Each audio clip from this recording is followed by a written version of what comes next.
What's going on, YouTubers, gamers and fellow hobbyists? Welcome to this episode of Call of Cthulhu, my insights into the world of the RPG Call of Cthulhu. And in this particular episode, I'm going to be looking at Cthulhu Through the Ages, which is a book which is designed to help you play this great game through 7 different eras of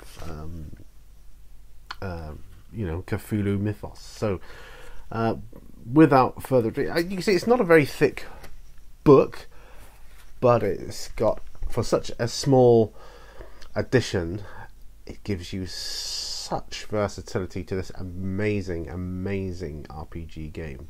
Let me just read the back to you, the blurb that you get on the back here, so I'll just read that for you. Cthulhu Through the Ages was created to help players adopt the latest rule set for the wide range of settings published by Chaosium. Here you will find straightforward guidance and era-specific rules for investigator creation for 7 different settings, along with the updated rules for combat for Cthulhu Dark Ages, Cthulhu Invictus and Mythic Iceland, as well as a sprinkling of other topics like scenario seeds, setting-specific monsters and investigator organizations. Some settings, like Cthulhu by Gaslight and the Dreamlands, will be familiar to many veteran players of the game. Others, like Mythic Iceland, Icarus and the Reaping, will be new. Settings like Icarus and the Reaping are offered as possible visions of the future. The material herein is designed to inspire, placing the keeper in the driver's seat to fine-tune the materials in order to construct the setting.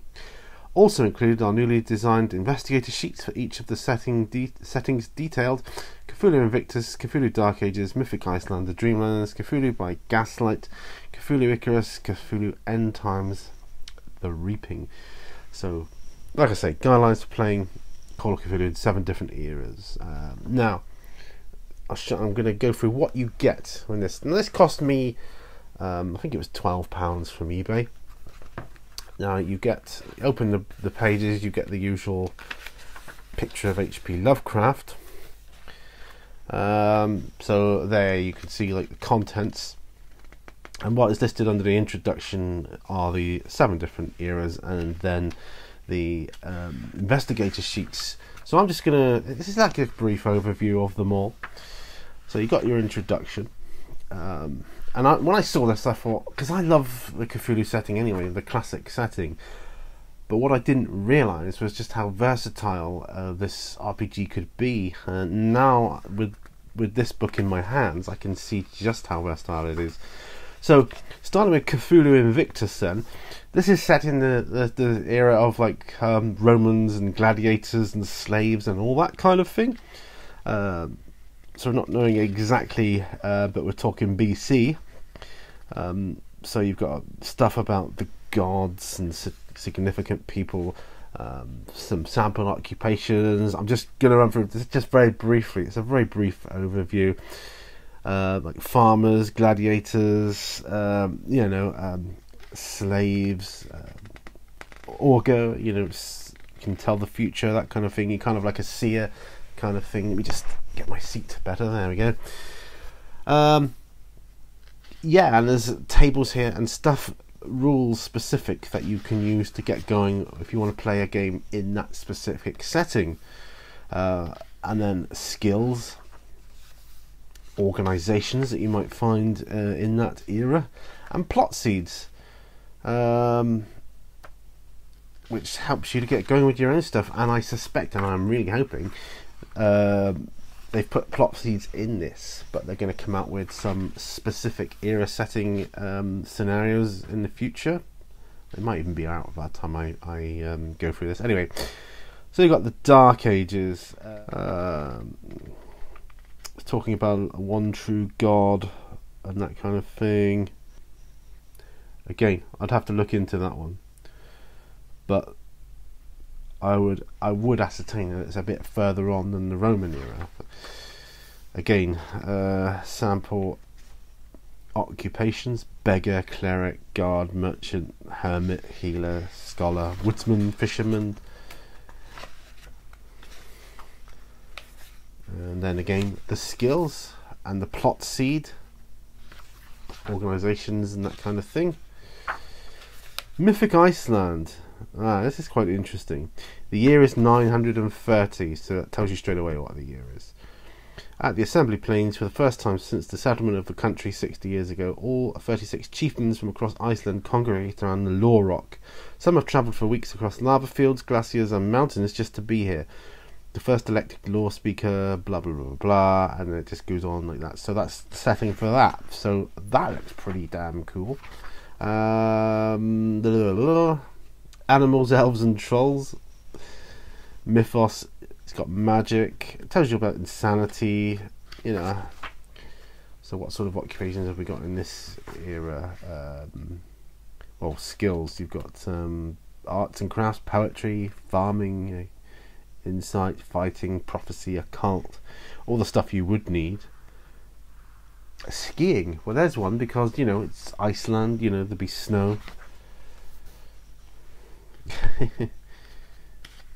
Certain equipment, it's all here. It's really jam-packed with stuff here. And then of course combat, which you would need in that particular era, with like swords and arrows and things, because you wouldn't use that in modern day, would you? So here we go. We've got like armor, a shield table, a weapon table, and how to use your decks. And there you go.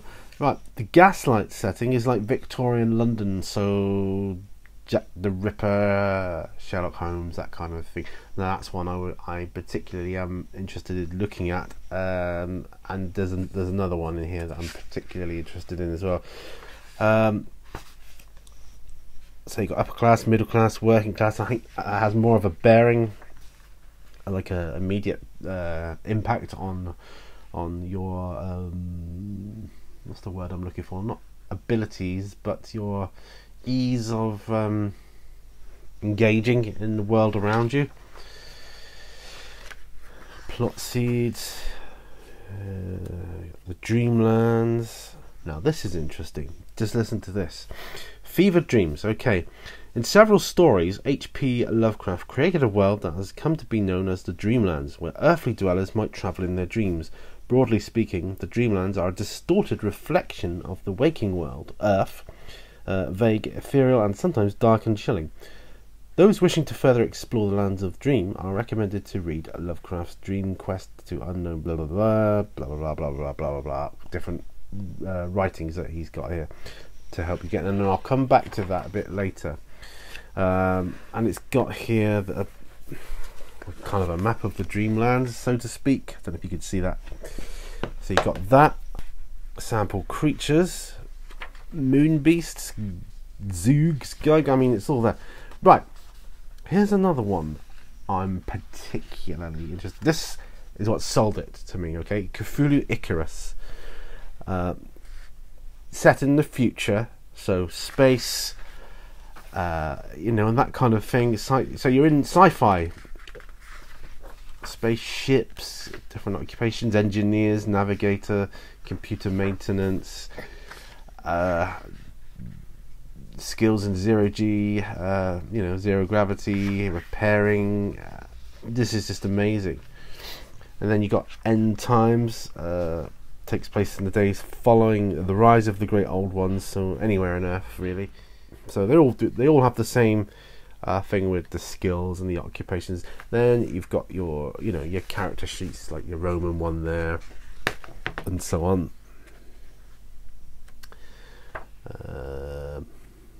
Dark Ages, Iceland, 1890s, sorry, so that'll probably be the Gaslight one. Dreamlands. There we go. The Icarus one, future era investigator. This looks amazing. Now, coming back to books and writings, got Chaosium offerings here. Now, this is a selection of fiction. Chaosium offers an expanding collection of fantasy, science fiction, occult, and Cthulhu mythos horror from some of the best authors and editors available.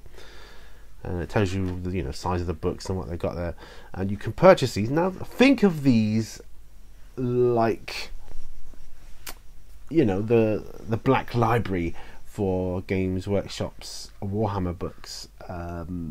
So all these are designed to help you get into the ethos of Call of Cthulhu.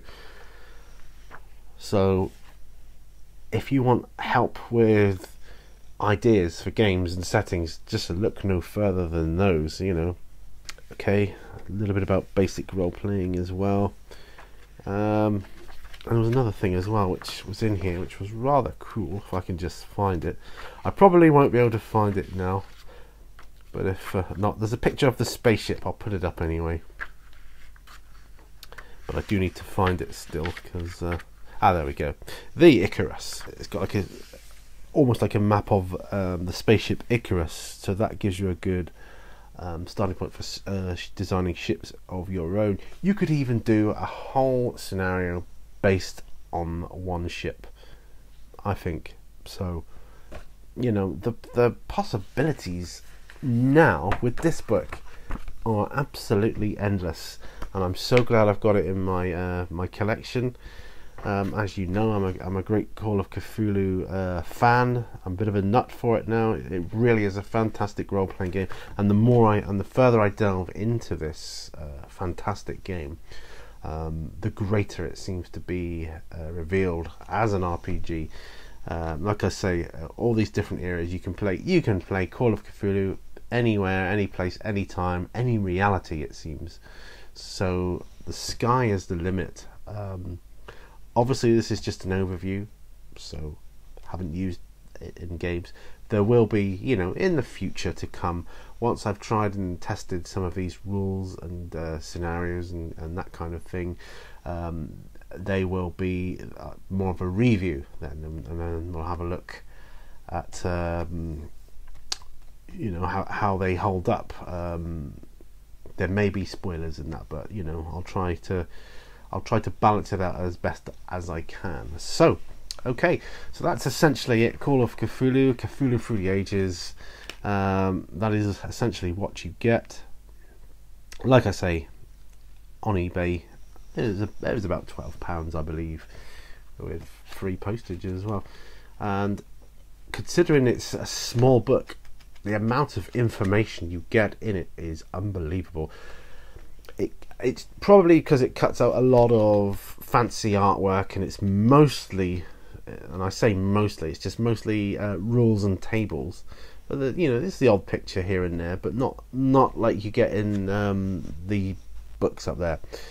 I mean, the artwork is fantastic, but this is more compact and more rule orientated, but very useful. And I do like the picture on the cover there. It's quite mystery invoking there, like with anything with standing stones and people gathered around it in robes. It's just like, whoa, that's definitely Call of Cthulhu. So thank you once again for watching this episode of Call of Cthulhu. Remember, all brushes lead to war, and I will see you on the next video. So bye for now, folks. Bye bye.